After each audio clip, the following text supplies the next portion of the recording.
A ascensão econômica da China é, sem dúvida, um dos fenômenos mais impressionantes do nosso tempo. Mas por trás dessa transformação toda, existe um sistema muito único, cheio de contradições, que a gente costuma chamar de socialismo de mercado. Nessa análise, a gente vai desvendar o que isso realmente significa na prática. Ok, vamos direto ao ponto.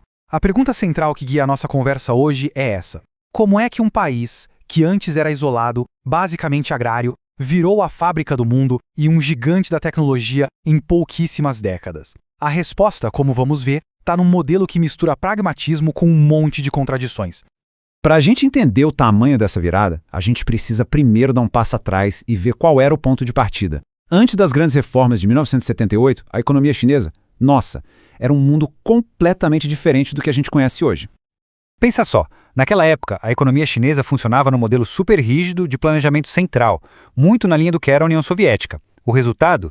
Uma indústria estatal que não era nada eficiente, uma agricultura coletiva que produzia muito pouco e, no fim das contas, uma economia estagnada e um país isolado do resto do mundo. O cenário claramente pediu uma mudança radical. E essa mudança veio. O ano de 1978 foi o marco zero de uma virada super pragmática liderada por Deng Xiaoping. Uma virada que não só mudou o destino da China para sempre, mas que também redesenhou todo o mapa da economia global. O mais interessante que essa cronologia mostra pra gente é que a reforma não foi uma mudança do dia pra noite. Foi gradual, sabe?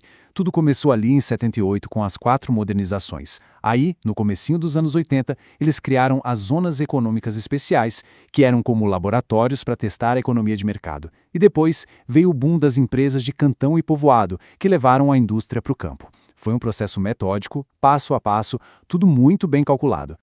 E essa frase do Deng Xiaoping, nossa, ela resume perfeitamente a nova filosofia. O que ele estava dizendo era basicamente, olha, a ideologia rígida importa menos do que o resultado prático. Se uma política funciona para fazer a economia crescer, ou seja, para caçar ratos, então ela vai ser usada. Esse pragmatismo todo é a chave para entender o que veio depois. Certo.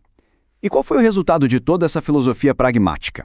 Bom, o que nasceu dali foi um sistema econômico totalmente novo, híbrido. Agora vamos mergulhar em como esse modelo funciona na prática. O termo que define tudo é socialismo de mercado. E o que é isso, afinal? Pensa assim, é um sistema que tenta pegar o melhor de 2 mundos. Ele combina a direção estratégica do Estado e a propriedade pública, que são coisas do socialismo, com a eficiência e o dinamismo do mercado. É uma mistura que desafia qualquer definição de livro. Olha só essa dualidade em ação. De um lado, a gente tem o planejamento do Estado, que define as metas de longo prazo e controla setores estratégicos, como energia e finanças. Do outro lado, os mecanismos de mercado têm liberdade para otimizar os recursos, incentivar a competição e a inovação. O pulo do gato é que um não anula o outro. Eles coexistem dançando juntos num equilíbrio bem delicado. E essa mesma lógica vale para a propriedade. O Estado ainda domina a área-chave, como siderurgia, transportes e é o dono de toda a terra. Mas, ao mesmo tempo, o setor privado cresceu de um jeito absurdo, principalmente em tecnologia e consumo. Hoje é o setor privado que gera a maior parte dos empregos e das inovações. Essa competição entre os dois acaba, na verdade, forçando a economia inteira a ser mais eficiente. A teoria é fascinante, né? Mas o que realmente impressiona são os resultados práticos. Os sucessos desse modelo são, para dizer o mínimo, gigantescos. O que a China conseguiu fazer nas últimas décadas é uma transformação sem paralelo na história da humanidade. E se tem um número que resume esse sucesso, é este aqui. Mais de 800 milhões de pessoas saíram da pobreza extrema. 800 milhões! É gente pra caramba! Isso é, muito provavelmente, a maior e mais rápida redução de pobreza que o mundo já viu. Um resultado direto desse crescimento econômico maluco. Outro exemplo que a gente vê, literalmente, são as obras de infraestrutura. Com o planejamento e o dinheiro do Estado, a China construiu a maior rede de trens de alta velocidade do mundo, aeroportos supermodernos e sistemas de metrô em mais de 40 cidades. Essa capacidade de mobilizar recursos para tirar projetos gigantescos do papel é uma marca registrada do modelo. E claro, desse desenvolvimento todo surgiram empresas que hoje são potências globais.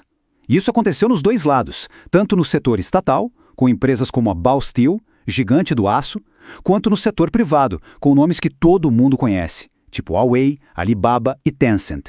Isso prova que o modelo conseguiu criar empresas competitivas em escala mundial, tanto públicas quanto privadas.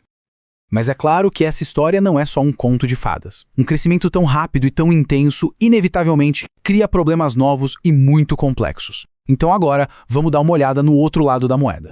Este gráfico aqui mostra um dos maiores desafios, a desigualdade. Repara só como a diferença de renda entre os mais ricos e os mais pobres cresce de forma brutal desde o começo das reformas. E aqui está a grande contradição. Um sistema que se chama de socialista, mas que, na prática, gerou um nível de desigualdade que compete com muitas economias consideradas capitalistas. E os problemas não param por aí. O custo ambiental foi gigantesco, com poluição pesada do ar e da água. Socialmente, surgiram tensões por causa de disputas de terra e corrupção. E no cenário internacional, essa ascensão meteórica da China acabou gerando atritos comerciais e muita desconfiança de outras potências. Ou seja, o crescimento veio, mas a conta foi alta. Então, o que a gente pode concluir disso tudo? A lição principal talvez seja que o socialismo de mercado chinês não é um sistema engessado, não é um livro de regras fixas. É um sistema dinâmico, um caminho pragmático que está o tempo todo se ajustando, tentando encontrar um equilíbrio difícil entre crescimento, justiça social e estabilidade. É um grande experimento em andamento. E isso nos leva à grande questão para o futuro. Esse modelo híbrido, com todos os seus sucessos e todas as suas contradições, ele é sustentável a longo prazo? Ou será que essas tensões internas que ele mesmo cria vão uma hora fazer o sistema implodir?